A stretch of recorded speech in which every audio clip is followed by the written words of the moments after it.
నమస్కారం, వార్తలకు స్వాగతం. ముందుగా ముఖ్యాంశాలు. మాజీ మంత్రి Jogi Ramesh press meet, TDP నేతలపై ఫైర్.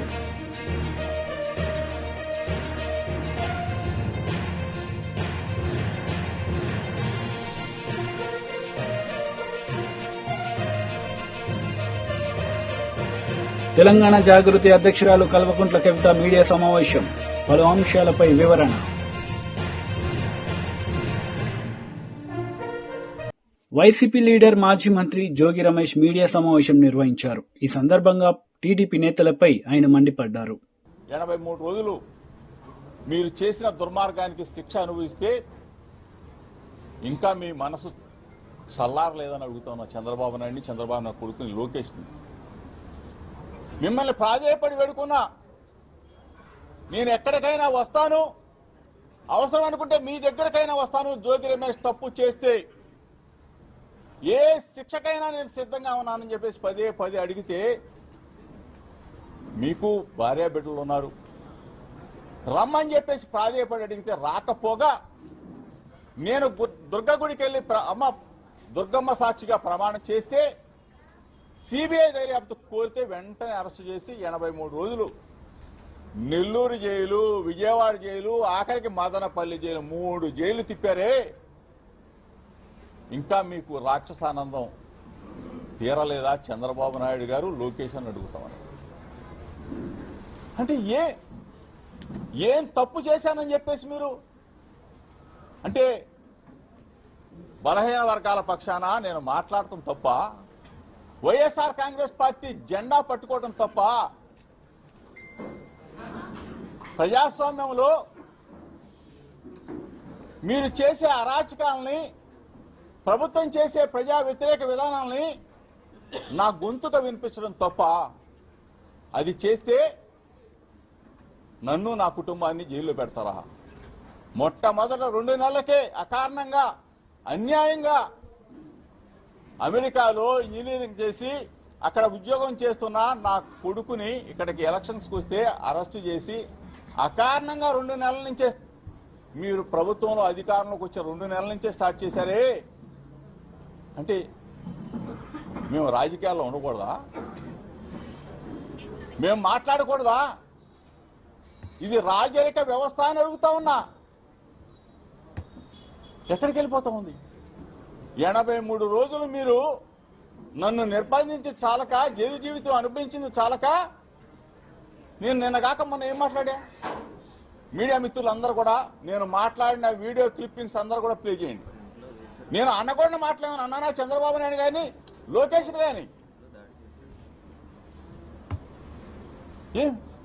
నేనేం మాట్లాడా?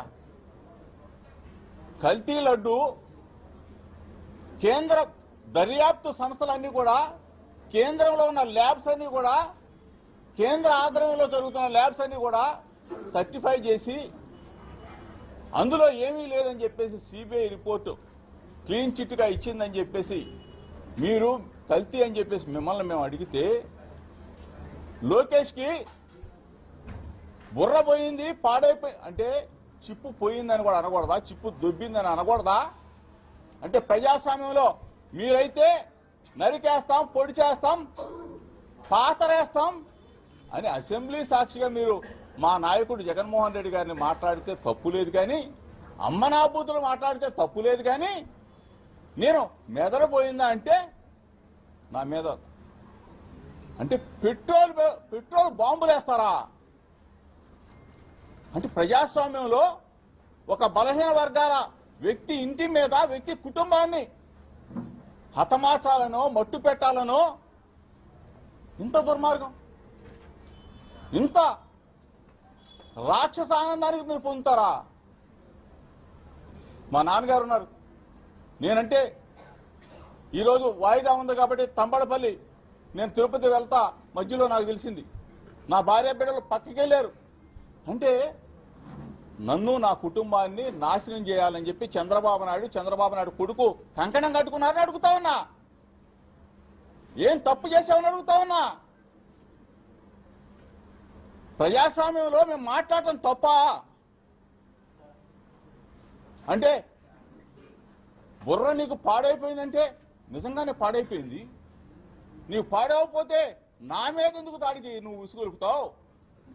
నా కుటుంబం, నా ఇంటి మీద పెట్రోల్ బాంబులా, కర్రలా, రాడ్లా, కొన్ని వందల మంది నీ సైన్యాన్ని పంపిస్తావా? ఇదిగో కేసీఆర్ శివనాథ్ ఆధ్వర్యంలో మొత్తం విజయవాడ నుంచి టీడీపీ పొలిట్ బ్యూరో సభ్యులు వర్లరామయ్య మీడియా సమావేశం నిర్వహించారు. ఈ సందర్భంగా పలు అంశాలపై ఆయన మాట్లాడారు.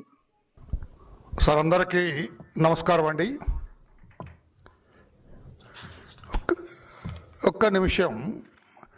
ఆంధ్రప్రదేశ్ రాష్ట్రానికి ముఖ్యమంత్రులుగా గతంలో రెడ్డి వర్గానికి చెందిన వాళ్ళు పరిపాలించారు. రెడ్లు, బ్రాహ్మణులు పరిపాలించారు ముఖ్యమంత్రిగా. దళితులు కూడా, దళిత దామోదరం సంజయ్ గారు కూడా ముఖ్యమంత్రిగా పనిచేశారు.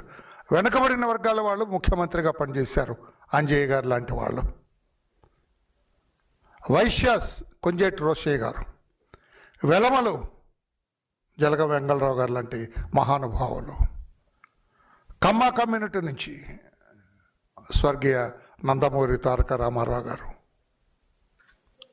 తర్వాత అధినేత నారా చంద్రబాబు నాయుడు గారు, వీళ్ళందరూ పరిపాలించారు. చంద్రబాబు నాయుడు గారు పరిపాలిస్తూ ఉన్నారు. కానీ రాజకీయ పోరు మాత్రమే జరిగింది. అధికార ప్రత్యర్థుల మధ్య రాజకీయ పోరు, ఐడియాలజీ మీద ఫైట్. మీ పార్టీ ఐడియాలజీ అది, మా పార్టీ ఐడియాలజీ ఇది. దాని మీద పోరు జరిగింది. పోటాపోటీగా వ్యవహరించారు. ఎందులో? ప్రజలకు సేవ చేయటంలో, రాష్ట్రాన్ని అభివృద్ధి పథంలో నడిపించడంలో పోటీ పడ్డారు. కానీ 2019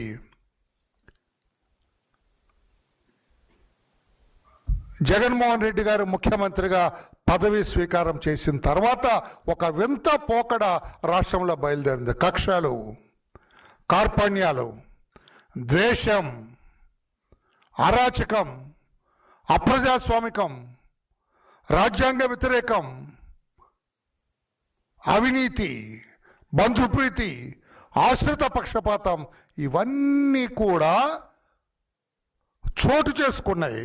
వాటన్నిటికీ మించి ఫ్యాక్షనిజం, ద్వేషం అందులో భాగమే. ఆనాడు ప్రతిపక్ష నాయకుడిగా ఉన్న నారా చంద్రబాబు నాయుడు గారి పైన స్కిల్ కేసులో వీళ్ళు ఒక చెత్త కేసు రిజిస్టర్ చేశారు. చంద్రబాబు నాయుడు గారి పైన తప్పుడు కేసు బనాయించి ఆయనను 53 రోజులు జ్యుడిషియల్ కస్టడీకి పంపించారు. 53 రోజులు తప్పుడు కేసులో, దొంగ కేసులో పంపించారు. అప్పుడు పాపం చంద్రబాబు నాయుడు గారు మొత్తుకున్నారు, అయ్యా అందులో ఏమీ లేదు, నా ప్రమేయం లేదు. ఆనాడు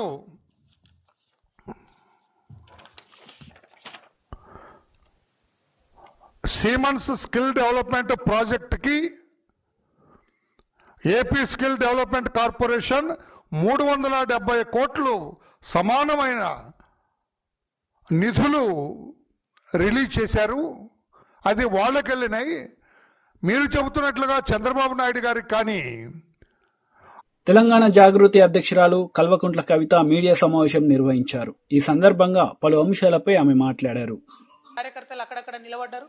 వాళ్ళకి ఇంట్రెస్ట్ ఉన్న వాళ్ళకి ఇచ్చిన మేము సంస్థగా పోటీ చేస్తలేం, కానీ వాళ్ళకు మాత్రం ఆల్ ఇండియా ఫార్వర్డ్ బ్లాక్ బీఫామ్స్ మీద ఇచ్చి మద్దతు ఇస్తూ ఉన్నాం. సాధ్యమైన కాడికి మేము మంచోళ్ళనే ఎన్నుకున్నాం.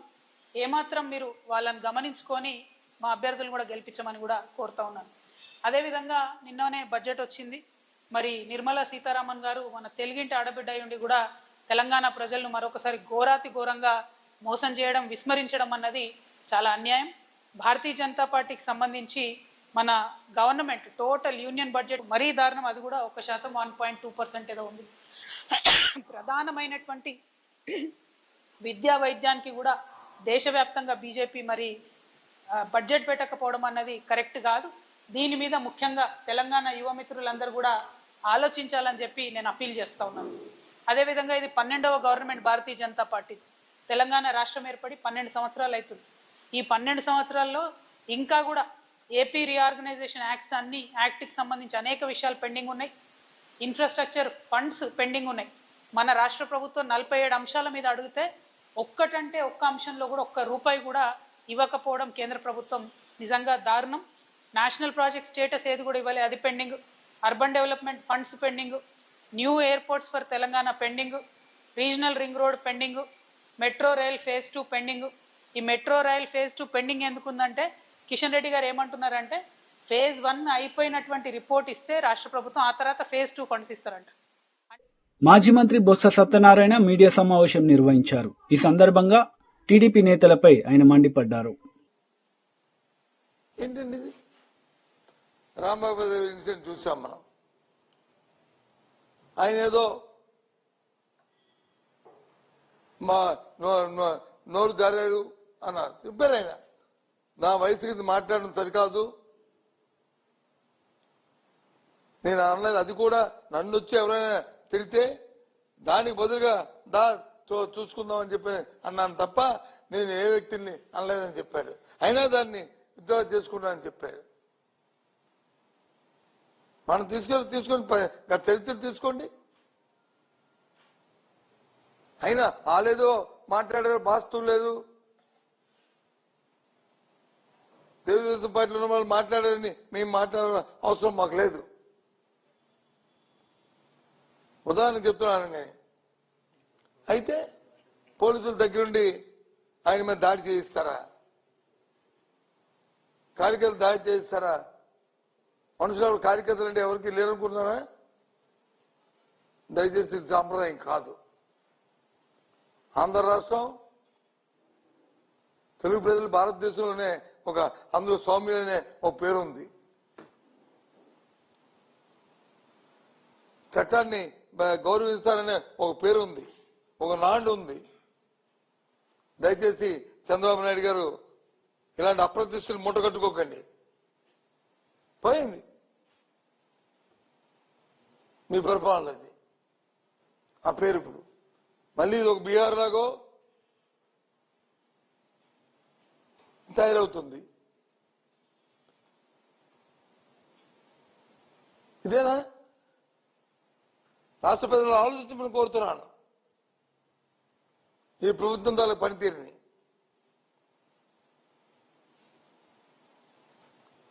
ఏదైనా ఒక సమస్య వస్తే, ఒక ఇష్యూ వస్తే దాన్ని ఏ విధంగా డైవర్ట్ చేయాలి, ఏ విధంగా మార్పు చేయాలి అని ఏది నచ్చితే చేతికొచ్చిన పని నోటుకొచ్చిన పని చేసి ప్రజా జీవితానికి నష్టం వచ్చేటట్లు,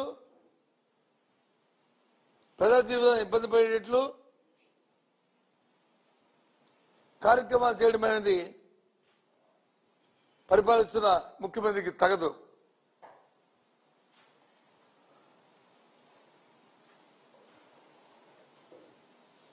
ఆ దేవదేవుడు వెంకటేశ్వర స్వామి ప్రసాదం గురించి వచ్చింది ఇష్యూ.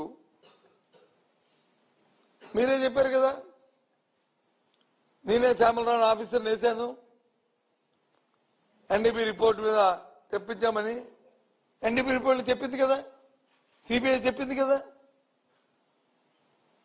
చెప్పిన తర్వాత మరి మీరు వేసిన సిబిఐ, సుప్రీంకోర్టు, మీరు వేసిన సిట్టు,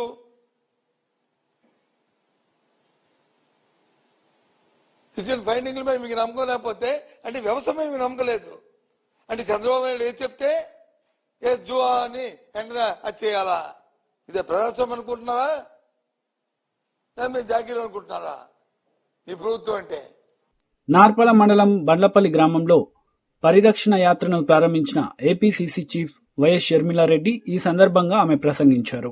రాజశేఖర రెడ్డి గారు ప్రజానాయకుడు. రాజశేఖర రెడ్డి గారు 5 సంవత్సరాలు మాత్రమే ముఖ్యమంత్రిగా ఉన్నారు. కానీ 5 సంవత్సరాలలో ప్రజలకు ఏమి కావాలి అని ప్రజల నాడి కనుక్కొని మరి పథకాలను రూపొందించి ఆ పథకాలను బ్రహ్మాండంగా అమలు చేశాడు రాజశేఖర రెడ్డి గారు. ఆరోగ్యశ్రీ అయితేనేమి, ఫీజు రీయింబర్స్మెంట్ అయితేనేమి, పావలా వడ్డీకే రుణాలైతేనేమి, లేక 46 లక్షల మందికి ఇల్లులు కట్టడం అయితేనేమి, లేక రైతులకి అండగా నిలబడ్డం అయితేనేమి, రాజశేఖర రెడ్డి గారికి ఎవరూ సాటి కాదు. రైతులనైతే రాజులు చేసిన వాడు రాజశేఖర రెడ్డి గారు, రైతుల్ని నెత్తిన పెట్టుకున్న వాడు రాజశేఖర రెడ్డి గారు. అలాంటి రాజశేఖర రెడ్డి గారు ముఖ్యమంత్రిగా ఉన్నప్పుడు 20 ఏళ్ల క్రితం ఇదే బండ్లపల్లి గ్రామంలో రాజశేఖర రెడ్డి గారు, సోనియా గాంధీ గారు, అప్పటి కాంగ్రెస్ పార్టీ అధ్యక్షురాలు మన్మోహన్ సింగ్ గారు, అప్పుడు ప్రధానమంత్రి గారు అందరితో కూడా వచ్చి రాజశేఖర రెడ్డి గారు ఇదే బండ్లపల్లిలో 20 ఏళ్ల క్రితం ఫిబ్రవరి 2వ తేదీన 2006న మహాత్మా గాంధీ జాతీయ గ్రామీణ ఉపాధి హామీ పథకాన్ని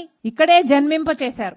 మీ గ్రామంలో జన్మింపచేశారు. ఎందుకంటే అనంతపురం జిల్లా కరువు జిల్లా కాబట్టి. ఎక్కడైనా చేసుండొచ్చు, కానీ రాజశేఖర రెడ్డి గారు అనంతపురం జిల్లాలో ఈ గ్రామాన్ని ఎంచుకున్నారు అంటే దానికి కారణం ఈ జిల్లా కరువు జిల్లా కాబట్టి, ఇక్కడ పని లేక వలసలు పోతున్నారు కాబట్టి రాజశేఖర రెడ్డి గారు ఇది ఎంచుకున్నారు, ఇక్కడికి రావడం జరిగింది. ఆ తర్వాత రాజశేఖర రెడ్డి గారు మొదలుపెట్టిన ఈ పథకం దేశమంతా ఆ 5 ఏళ్లలో బ్రహ్మాండంగా అమలు చేయడం జరిగింది. ఆ తర్వాత ఒక 5 ఏళ్లు కూడా కాంగ్రెస్ పార్టీ అధికారంలో ఉంది, బ్రహ్మాండంగా అమలు చేయడం జరిగింది. కానీ గత 10 ఏళ్లగా ఉపాధి హామీ పథకం అంటే కరువు పని ఎంత ఘోరంగా తయారయ్యిందంటే ఈ రోజుటికి కనీసం చేసిన పనికి కూడా డబ్బులు ఇప్పించుకోలేని దిక్కుమాలిన స్థితికి ఈ పథకం దిగజారిపోయింది. కనీసం పని చేస్తే ఈ పని చేశాము, మాకు ఇంత రావాలి, ఇంతే వస్తుంది అని ఎవరినైనా అడుగుదాము అంటే కూడా దిక్కులేని పరిస్థితి ఈ రోజు ఉంది. ఆ రోజుల్లో ఆటో ఛార్జీలు ఇచ్చి, మజ్జిగిచ్చి, ఆడవాళ్లకు సైతం సమాన వేతనం ఉండాలని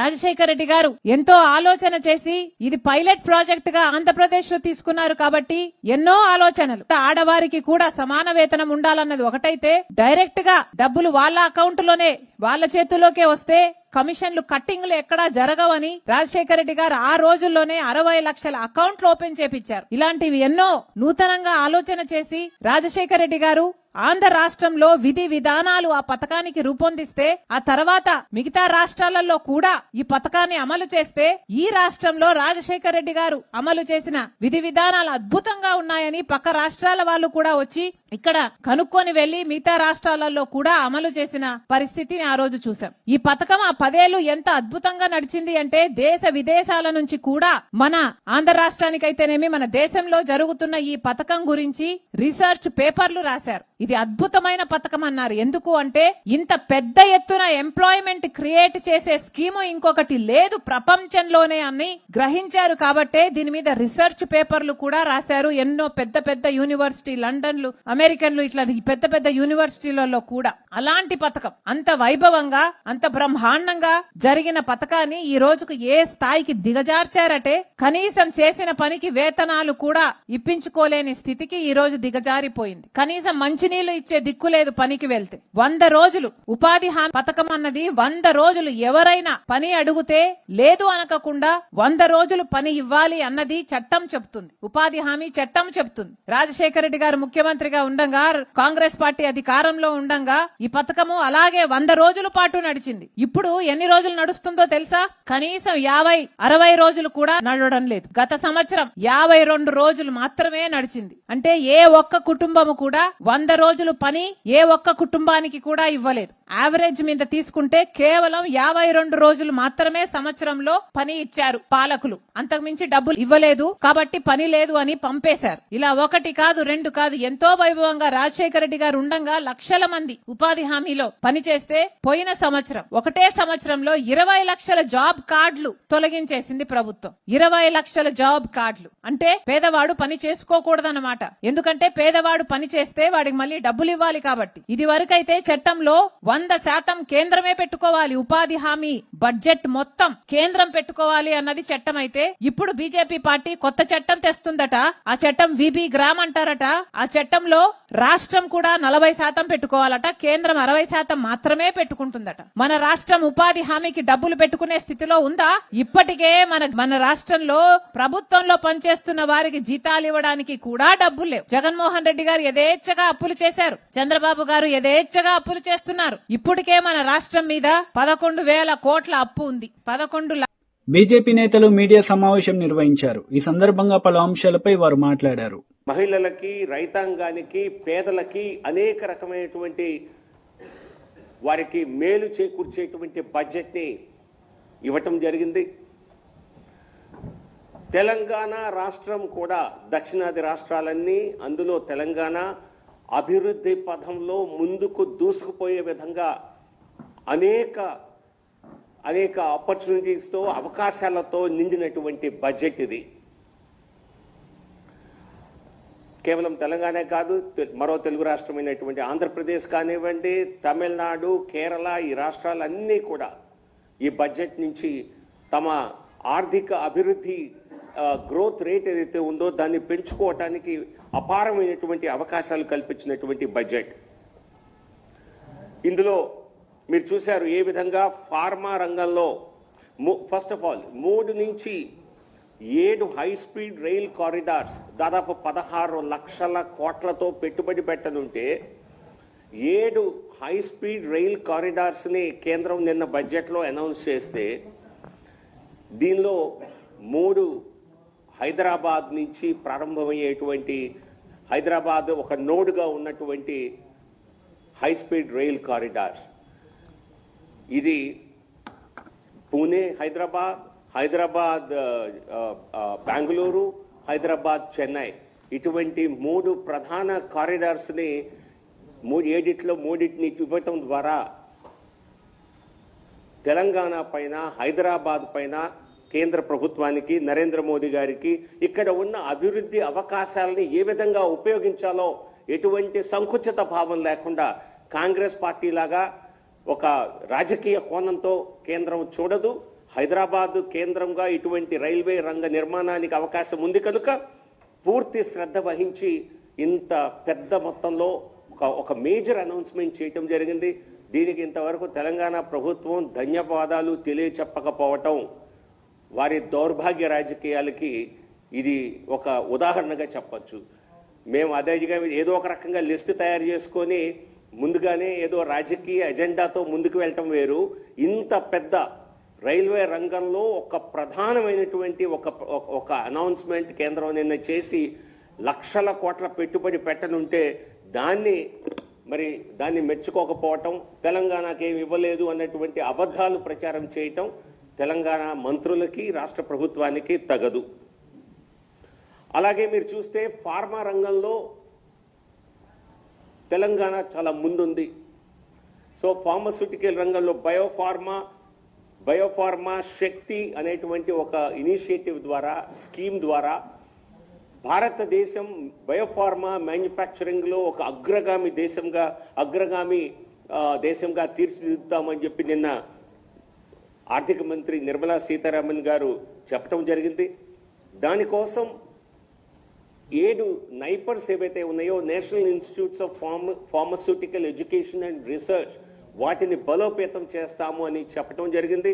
అటువంటి నైపర్ ఉన్నటువంటి రాష్ట్రంగా తెలంగాణలో కూడా హైదరాబాద్లో ఉన్నటువంటి నైపర్ ద్వారా ఈ బయోఫార్మా శక్తిని సాధించటంలో తెలంగాణకి చాలా చాలా చాలా అవకాశాలు మెండుగా రానున్నాయి.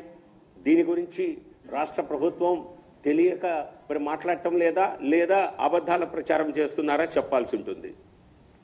అలాగే కెమికల్ మ్యానుఫ్యాక్చరింగ్లో కూడా హైదరాబాద్, తెలంగాణ రాష్ట్రం ముందు వరుసలో ఉంటుంది. అటువంటి 3 డెడికేటెడ్ కెమికల్ పార్క్స్ని.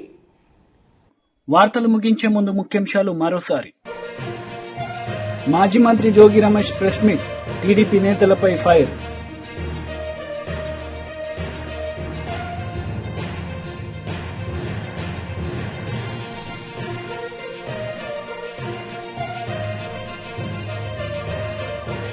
తెలంగాణ జాగృతి అధ్యక్షురాలు కల్వకుంట్ల కవిత మీడియా సమావేశం, పలు అంశాలపై వివరణ.